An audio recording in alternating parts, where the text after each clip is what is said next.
Is your garage your favorite dumping ground for stuff you have no other place to put? Have you been following our video series and used it as the place to hide all the things we suggested you get rid of? Come on, it's not as much work as you think it will be, and it feels amazing once you're done. The hardest part of decluttering your garage is getting started. Once you begin, it goes faster than you think, I promise. We're going to walk you through decluttering your garage right now. Hi, my name is Carolyn. I'm a realtor and a member of the awesome and super fun Wise Move AZ team. We work in the North Phoenix metropolitan area, and our entire team lives in and loves Anthem, where we focus our real estate practice. If you haven't done so already, consider subscribing by clicking the subscribe button right there so you don't miss any of the great information, great ideas, and other terrific stuff we have just for you. Today, we're going to help you declutter your garage. Wahoo! As Lindsay mentioned in our previous video, the laundry room and the garage are the most forgotten and overlooked areas of the house. This applies to both everyday life and staging. Why? I don't know. Maybe it's because we know that our guests are not likely to see them. Maybe they can be handy for hiding things and for things that are too big or worse, too nasty to store in the main parts of our homes. I don't know. According to Realtor.com, 23% of buyers say that the garage is the most important room in the house. What? Seriously? They only polled men, right? Yes, we're serious, and no, they don't poll men only. Ladies, we probably store more stuff in the garage than our men do. So, grit your teeth and don your working gloves. It's time to take a serious look at your garage. We need you to face your previous storage decisions and, where appropriate, make new ones. First, we suggest that you park your vehicles outside the garage. You're going to need the floor space for this project. Designate these areas on your garage floor. Number 1, things to donate or give away. Number 2, things to throw away, that's trash. 3, things to keep. 4, things to sell. Only the entrepreneurs among us get to have a sell category. If you're not the type of person to sell your things, stick with the first 3 categories only.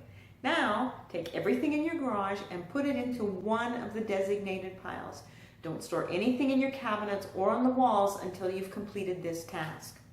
Be brutal with your decision making here. Remember that you're planning to sell your house, which means you will be moving. Do you really want or need to move things that you don't use, that are broken or outdated? Think about it. When you're all done and all your stuff is in one of your designated piles, put all of the throwaway stuff into trash bins or bags or whatever works or is necessary to get rid of it. Pack up the donate or giveaway pile and take it to wherever it's intended to go, or arrange for it to be collected. If you have a sell pile, get it listed on LetGo, Amazon, OfferUp, SwipSwap, whatever website you're going to use, and start selling, or have a garage sale. But do it now. Price it as low as you can to get it sold.